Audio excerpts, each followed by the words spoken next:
Check it out. It's the Laugh to Learn podcast.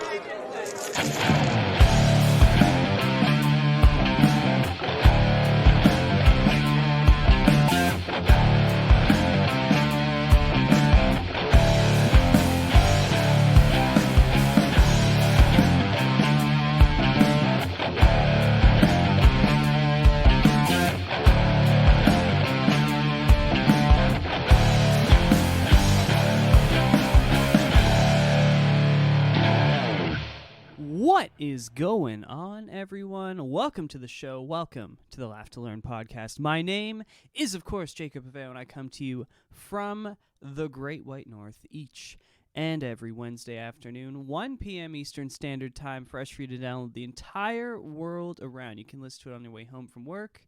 You can stream it on Spotify. You can watch it on YouTube. I guess that's also streaming. I think if you pay for YouTube, you can download things on. You can listen to the show like anywhere, anytime, anyhow. And I thank you so much for coming back. If it's your first time here, welcome to the show. If you're a returning guest, welcome back. If you haven't done so already, you can always hit that subscribe button. You know what to do. It's a podcast. You can leave reviews. You could do all sorts of things. You could share it on social media. You could tell your people about it, your friends, your families. You can let them know all about the great news that is the Laugh to Learn podcast. As well, if you want to get in contact with me, my information, my social media information is in the description to this show, wherever you happen to be listening. Now, this week, there's really one thing that we need to talk about, because earlier on Monday, Donald Trump's residence at Mar-a-Lago, Florida, was raided by the FBI, and there really is nothing else to discuss. This is the big thing going on right now. It's somewhat unclear exactly why this happened, although we have some ideas, and we'll get into that in a bit, but there's also a lot to discuss about if anything can come of this, if there's even that chance, and there's just so many interesting aspects to this story, putting aside completely the political implications, because that's a whole other thing we could spend a week talking about, but just straight up the fact that a former president had one of his homes raided by the FBI. So without any further ado, I think we need to just get right into it. So I'm going to be using a story from CNN, of course, a more left-leaning and anti-Trump group. However, it's not really until later in the story that things get a little bit too opinionated, but for the base facts, I think this story works fairly well, and it's by a whole score of people, but titled "FBI Executes Search Warrant at Trump's Mar-a-Lago in Document Investigation," again from CNN Politics. And it reads, "The FBI executed a search warrant Monday at Donald Trump's Mar-a-Lago resort in Palm Beach, Florida, as part of an investigation into the handling of presidential documents, including classified documents, that may have been brought there. Three people familiar with the situation told CNN. CNN needs to learn what periods are, because, geez, that's a long sentence. The former president confirmed that FBI agents were at Mar-a-Lago and said, quote, 'They even broke into my safe,' end quote." That's usually what happens during a raid. He was at Trump Tower in New York City when the search warrant was executed in Florida, a person familiar told CNN. Quote, "My beautiful home, Mar-a-Lago in Palm Beach, Florida, is currently under siege, raided, and occupied by a large group of FBI agents," end quote, Trump said in a statement Monday morning. The extraordinary move to search the home of a former president raises the stakes for the Justice Department and comes as Trump's legal problems continue on multiple fronts. Trump is also expected in the coming months to announce he will launch another bid for the White House in 2024. The Justice Department has two known active investigations connected to the former president, one on the effort to overturn the 2020 presidential election and January 6th, 2021. The other involving handling of classified documents, which it is believed that is what this raid was focused on. The search began early Monday morning, and law enforcement personnel appeared to be focused on the area of the club where Trump's offices and personal quarters are, according to a person familiar with the matter. The FBI search included examining where documents were kept, according to another person familiar with the investigation, and boxes of items were taken. Following the National Archives' recovering of White House records from Mar-a-Lago in recent months, the FBI on Monday had to verify that nothing was left behind. Trump's son Eric told Fox host Sean Hannity that, quote, "The purpose of the raid, from what they said, was because the National Archives wanted to, corroborate whether or not Donald Trump had any documents in his possession," end quote. Christina Bobb, Trump's attorney, said the FBI seized documents. Quote, "President Trump and his legal team have been cooperative with the FBI and DOJ, which is the Department of Justice, officials every step of the way. The FBI did conduct an unannounced raid and seized paper," end quote, Bobb said. There was communication between the FBI and U.S. Secret Service before the search warrant was executed Monday, a person familiar with the matter said, allowing for the FBI to access the estate without any complications. There is only a small Secret Service footprint at Mar-a-Lago when Trump is not there. CNN has reached out to the FBI for comment. The Justice Department declined to comment to CNN. A White House official said it was not notified about the search. President Joe Biden, a senior administration official, said was unaware of the search of Mar-a-Lago until after it was reported on the news. And that all, of course, makes sense. Basically, the Secret Service would have worked with the FBI to ensure Trump was not home because the FBI doesn't want to kick in the door while the president's there and have the FBI essentially be faced off with the Secret Service, because the Secret Service is, of course, a branch of both essentially the FBI and the military. They're technically a higher ranking than the FBI. So that would have been a whole thing. So they have to work together to sort that out. And, of course, Joe Biden would have no idea that this was happening because the Department of Justice and the FBI cannot work with the White House in that capacity. That would be illegal. And there's no one who's really claiming that Biden had anything to do with this. And it wouldn't – I mean, some extremists sort of have. But that would be a little bit it would just be far-fetched. I don't think – that's a possibility here. But let's get into exactly what this search had to do with. And the story continues. The National Archives, charged with collecting and sorting presidential material, has previously said at least 15 boxes of White House records were recovered from Trump's Mar-a-Lago resort, including some that were classified. In early June, a handful of investigators made a rare visit to the property seeking more information about potentially classified material from Trump's time in the White House that had been taken to Florida. The 4 investigators, including Jay Bratt, the chief of counterintelligence and export control section at the Justice Department, sat down with 2 of Trump's attorneys, Bob and Evan Corcoran, according to a source present for the meeting. At the beginning of the meeting, Trump stopped by and greeted the investigators near a dining room. After he left without answering any questions, the investigators asked the attorneys if they could see where Trump was storing the documents. The attorneys took the investigators to the basement room where the boxes of materials were being stored, and the investigators looked around the room before eventually leaving, according to the source. A second source said that Trump came in to say hi and made small talk, but left while the attorneys spoke to the investigators. The source said some of the documents shown to investigators had top secret markings. Essentially, both people reporting on the story say basically the same thing happened. 5 days later, on June 8th, Trump's attorney received a letter from investigators asking them to further secure the room where documents were stored. Aides subsequently added a padlock to the room. In April and May, aides at Trump's Mar-a-Lago were interviewed by the FBI as part of the probe into handling of presidential records, according to a source familiar with the matter. It is a federal crime to remove classified documents wrongly, and if you are filling out that affidavit and you have to list a crime, you can list that as a crime, said Ellie Honig, a former federal and state prosecutor and a CNN senior legal analyst. That is a mouthful. This is where we get into, a very liberal opinion on this. Honig told CNN's Aaron Burnett on Out Front, which is a show, that the timing of the search held the long-standing department rule not to execute politically sensitive moves within 90 days of an election, as of course we are about 91 days as of the search out from a presidential election.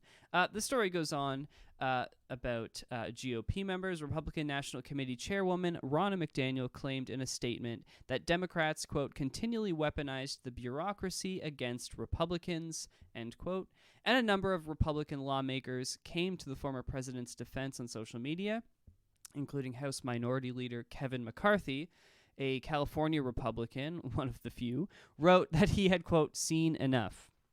Attorney General Merrick Garland, preserve your documents and clear your calendar. I've seen enough. The Department of Justice has reached an intolerable state of weaponized politicization. I've always struggled with that word, end quote.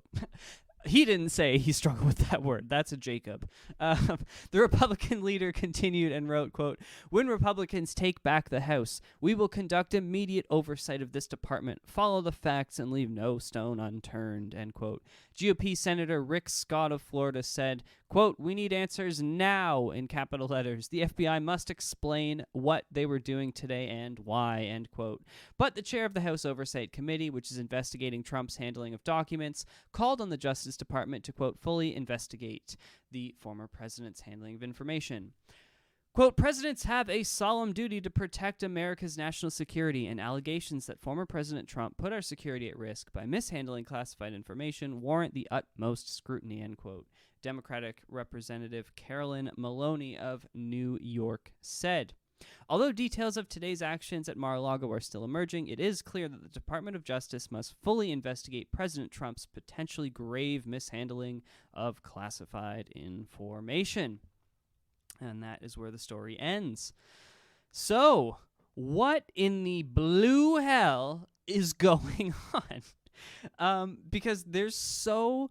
If you watch the news on this, oh my God, there are so many different and crazy opinions in both directions. If you watch some right-wing news, it is, Biden's administration is targeting Trump and trying to ruin him before the election. And then people on the left are saying that Trump stole White House documents and was illegally storing them in the basement of Mar-a-Lago, and he's going to be charged and he's not going to be allowed to run and all this craziness. But in reality, everyone probably realizes the truth is likely somewhere in the benign middle. So, of course, the fact that Trump wasn't there at the time and this wasn't a surprise, and the FBI has been around Mar-a-Lago a lot to deal with this issue, is a sign, of course, that this probably has no legal implication. So, ultimately, what happened here is a few months ago, as with any time a president leaves office, the National Archives group, it's I think they work for the National Library in Washington, and ultimately what they do is they meet with the president or the president's staff members, more likely, and they collect a bunch of the president's documents, classified and not, and they store them securely in the library, and they can be then accessed by people in the future, right? They categorize them, and it all gets stored for for the heritage of the country. It makes sense, right, that would happen. No one's really upset about that. But ultimately what happened was they went to Mar-a-Lago and found that Trump had what they believed were classified documents, which is not illegal. He is a former president, and of course, still to this day, and for the rest of his life, will maintain full security clearance. A president does not lose that in retirement, you could say. And ultimately, they thought, however, that it may have been illegal the way he was storing them because they were in an unlocked room, an unsecured location in Mar-a-Lago. Of course, Trump pointed out that they raided his safe, which is contradictory because if he has any documents secured in a safe, it's probably fine. That's probably not illegal. So the FBI likely didn't need to break into his safes. However, for the sake of the full investigation, they had to see if he was keeping documents in the safe. And then the question would be, why did you have some secure documents in your safe and some classified documents not secured in your safe? So that's probably what happened there. But ultimately, there was really nothing that they're going to do. Like, they're not going to charge Donald Trump with unsafely securing these files. In reality, Trump probably has nothing to do with this, right? This is just his team, and they figure it out for him. And there was probably some oversight where they just thought, it's at Mar-a-Lago. Mar-a-Lago is defended by the Secret Service. It's in the private section of Mar-a-Lago, so the public cannot access this room without breaking through Secret Service access. So they simply didn't put a lock on this door. Ultimately, of course, since then, a padlock was added, and I'm sure Trump will have the room properly secured after they go through all of this and figure something out. But the big thing that you're going to hear from the left right now is that Donald Trump illegally took classified documents from the White House. But what you're not hearing them say is that as president, you have the right to declassify any documents at all. Donald Trump can anything at all. Like, the president of the United States, Joe Biden, tonight could go on to the Tonight Show with whoever the hell hosts it, one of the Jimmys, and say, aliens are real, and here's a picture of the body, and totally declassify the craziest shit you've ever heard. He can go on and say that we've been working with Russia for years and doing that. Like, he can declassify literally anything, and there's nothing illegal about that. The president has the sole authority to declassify anything, which means that he would have the right to take any classified documents from the White House and store them in his private residence, because when he left the White House, he was still president, right? Technically, it's not until Joe Biden was sworn in and Donald Trump and all of his documents were, the documents were gone probably 2 or 3 days before the transition takes place, right? So they left the property while he was still president. You can't illegally take something if you have the sole authority of controlling that information. It's like it's sort of an oxymoron, right? It doesn't work both ways. Both things can't remain true.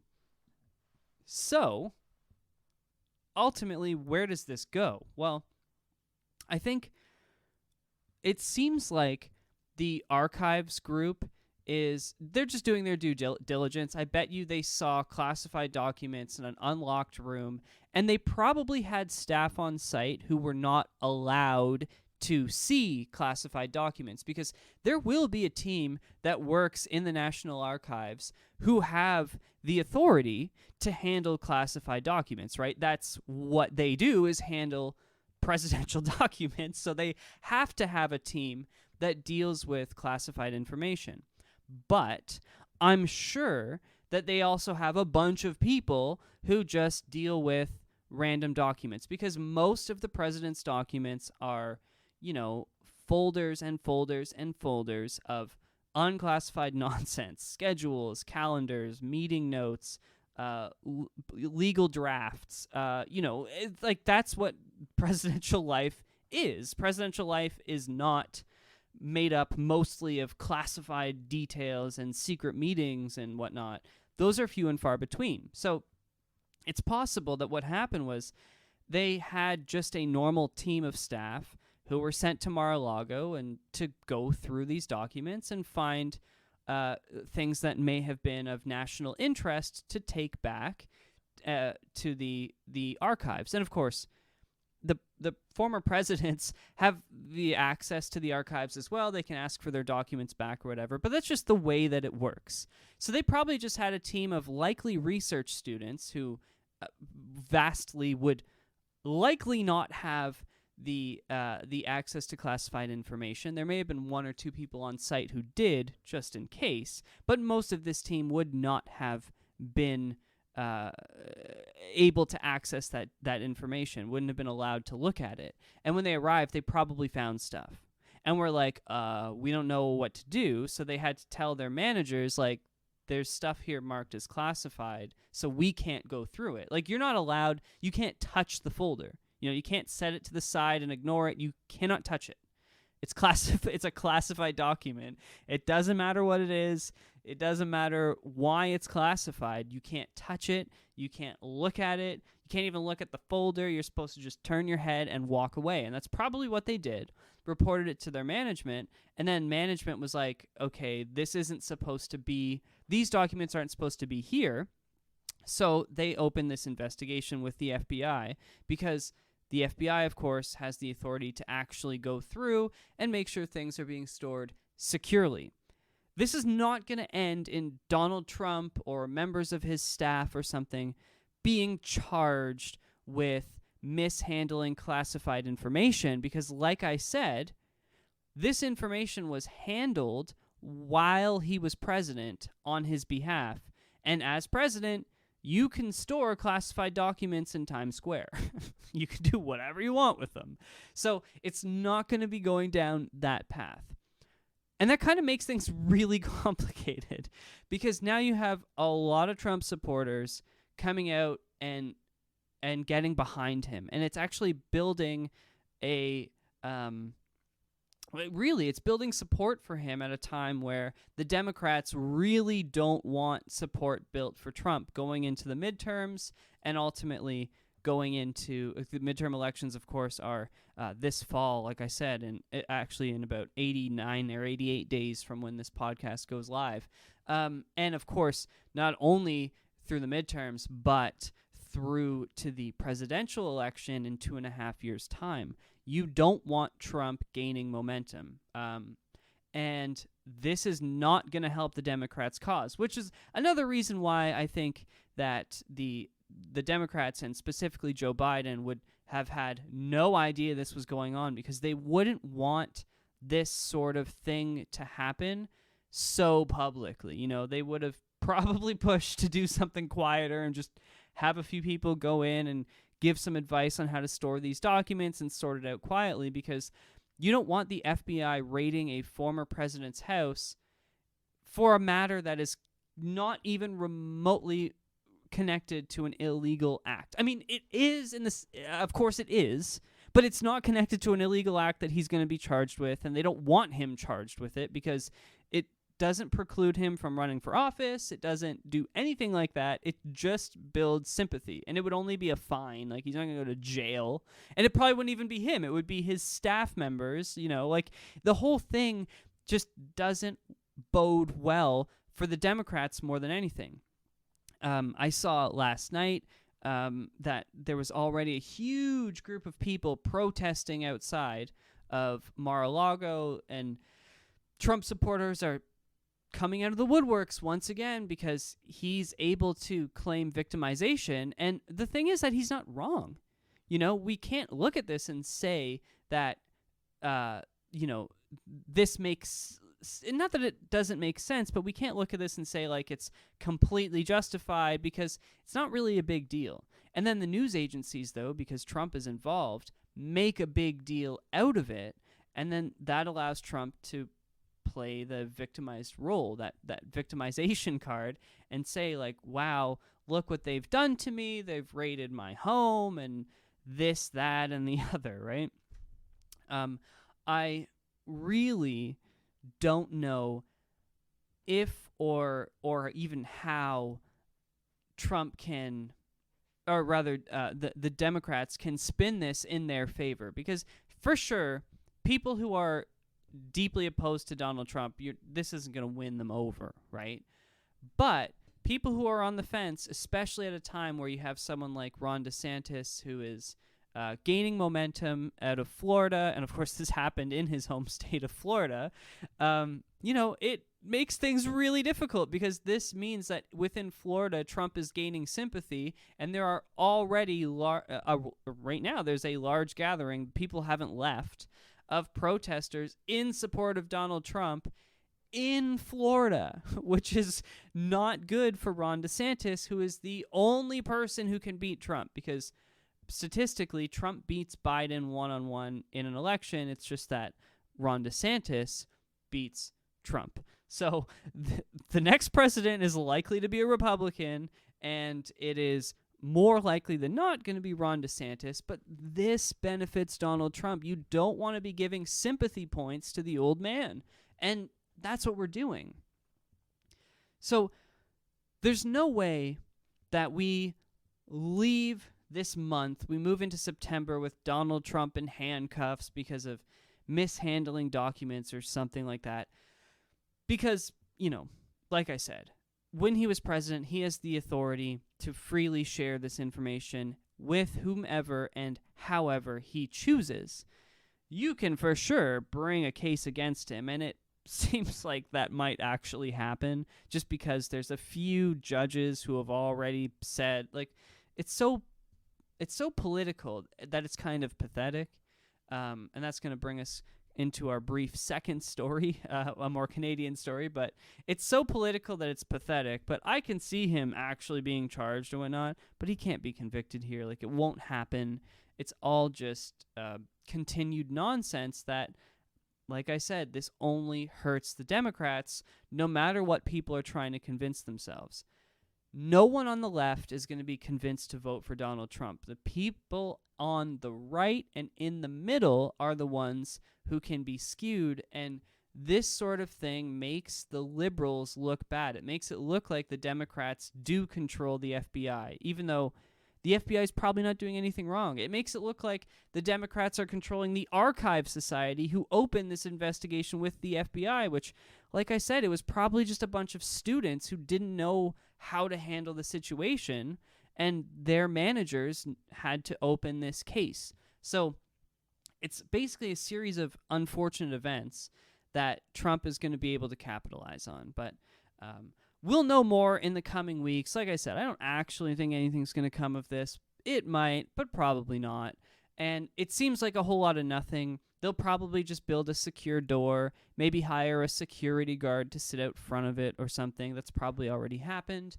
And maybe the Secret Service will have to do something in that area, cameras or something like that, right, to secure this room. But there's nothing illegal about a former president having classified documents in their possession. There are many cases of this in the past that we've even spoken about on this show. If you think that an FBI raid of the Obama's house or the Clinton's house or the Bush ranch or whatever the case may be, you would not find classified information, you'd be wrong. They get Bush came out and said he continued to get continues to this day to get classified briefings once a week. Someone comes from the White House and briefs him on all of the classified details that can't be found in the news. George Bush knew ahead of time that that Osama bin Laden was found and that the U.S. military was going after him. He knew that hours before everyone else did because he was briefed on it, right? It's one of those things. It's just this is what you do as a former president. You stay informed, and then the idea is that you can use your experience to advise the current administration. So nothing's going to happen, but huge story that we have to discuss. But speaking of the overly politicized and, quite frankly, annoying, this week, this is a story from the National Post, closer to home. This week, NDP leader Jagmeet Singh signaled for the first time his apparent willingness to bring down the Trudeau government if the Liberals didn't honor the terms of their de facto coalition. Of course, if you recall, the NDP basically signed away their existence to support the Liberals for a $15 billion spending promise, but let's get to it. Not quite 6 months after the Liberal NDP deal was first announced, Singh's decree highlights the fact that the NDP have derived shockingly little out of a deal that has effectively handed a majority government to Prime Minister Justin Trudeau. Officially known as the Supply and Confidence Agreement, the March 22nd arrangement saw Singh pledge that his 25-member caucus would prop up the Liberals until at least 2025 in exchange for roughly $15 billion in spending. But the Liberals have yet to make progress on the core promises of the agreement, which was a new dental care program for low-income families. At the time, the NDP pledged that their deal with the Liberals would ultimately ensure that by 2025, dental care would be free to any Canadian in a household earning less than $90,000 annually. The first step of the rollout was to see free dental care rolled out to children under 12 from low-income households. When even that pledge appears to have stalled, Singh came out this week to signal that he was willing to sink the deal and potentially trigger a new federal election, the third in 3 years. Quote, "I made it really clear to the Prime Minister directly that this has to happen. The deal stands on this," end quote. Singh told the Star in a phone interview. That is the Toronto Star, of course. The comment sparked an immediate response from the Liberal government, although probably not what the NDP was looking for. Liberal sources told the Canadian press that while they probably won't have a dental care plan ready by year's end, they had a stopgap proposal to simply send cash to low-income children who need to get their teeth fixed. The dental care pledge was one of the few measurable promises in an agreement that was mostly devoid of specifics. It was vastly devoid of specifics. We read it on the podcast. You can go back and check it out. There was basically nothing except the dental care plan. On Indigenous housing, the agreement only promised significant additional investment. On national pharmacare, it pledged, quote, continuing progress. On climate change, it pledged, quote, advancing measures to achieve significant emissions reductions. Meanwhile, actually, earlier this week, they did announce by 2035 they don't want gas cars sold in Canada. Nothing has been legally signed regarding that, but that is what the Liberals announced.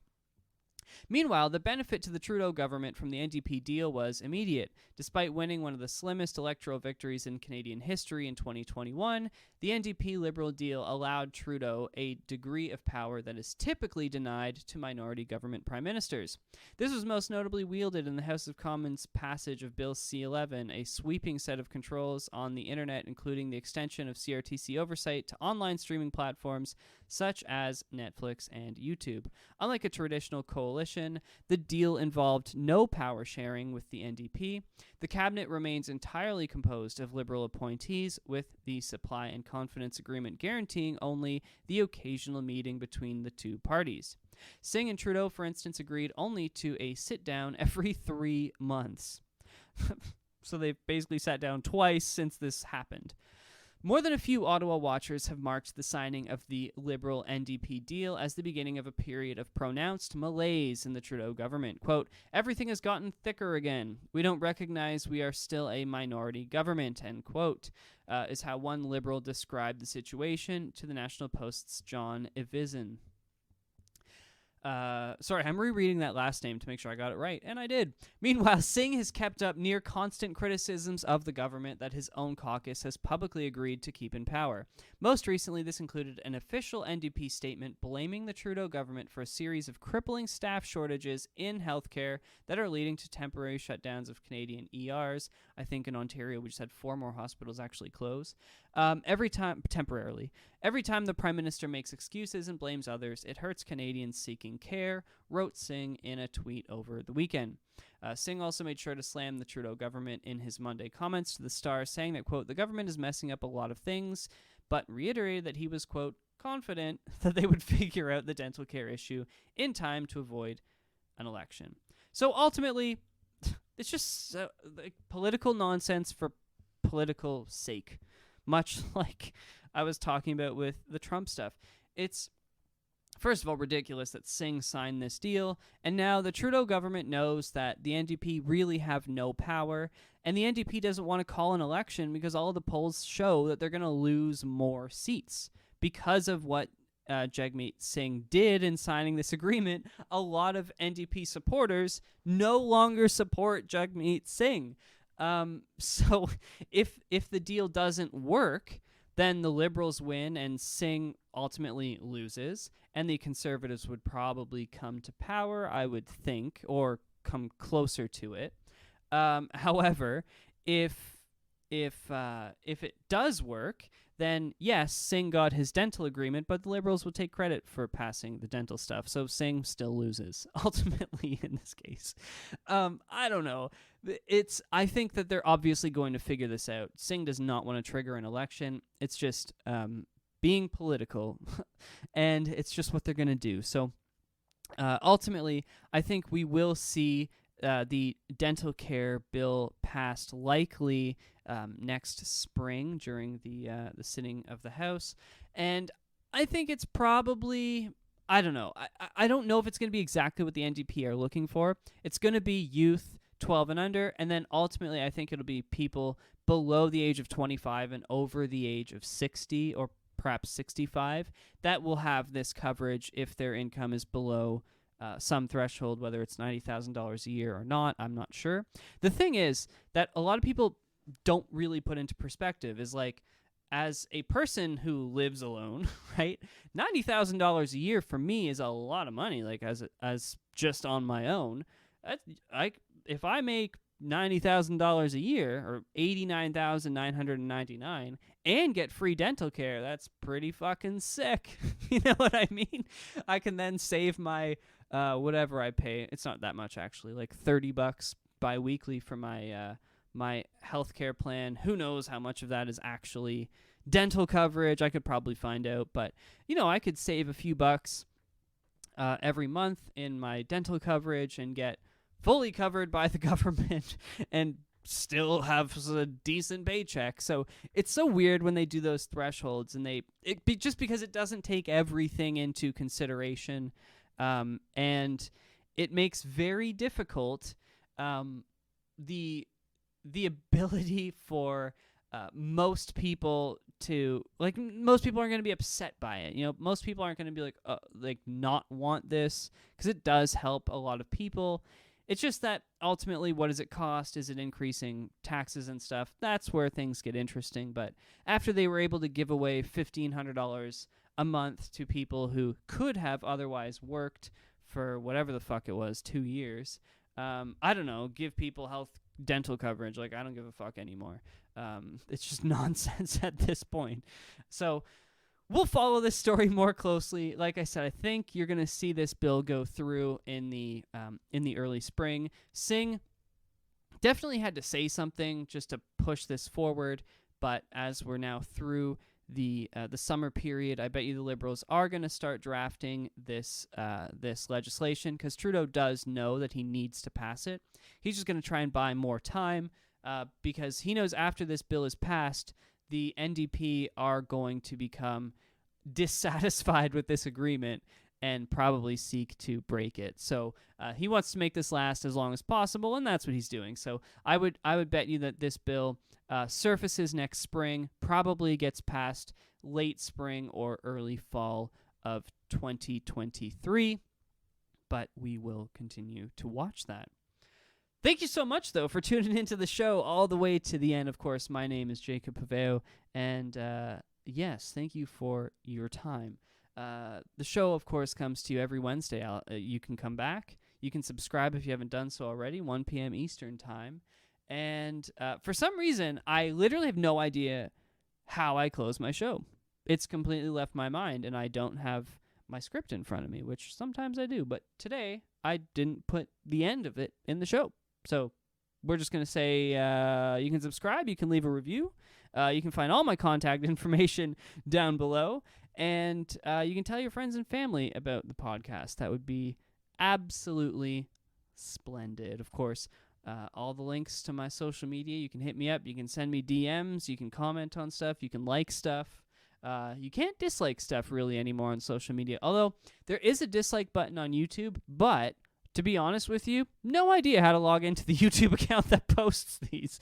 So I actually have noticed that I have, like, maybe 2 weeks ago, last week, a lot of YouTube views and comments too. And I was like, I don't know how to log into that account. I don't even know what the account is. Like, I have no idea how I set it up. I went through my notes, nothing about it. So if you're listening on YouTube, shout out to you. Things get posted automatically through my podcast host. So thank you for checking it out.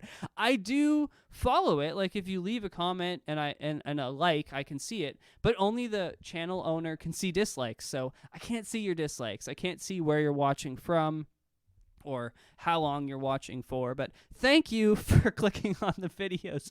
Nonetheless, shout out to the YouTube audience. Although we are not in touch, you are not forgotten, and you are all much loved. So I will see each and every single one of you, or I suppose won't see, but I will speak with each and every one of you next Wednesday. And until next time, friends, don't forget to keep on laughing and keep on learning.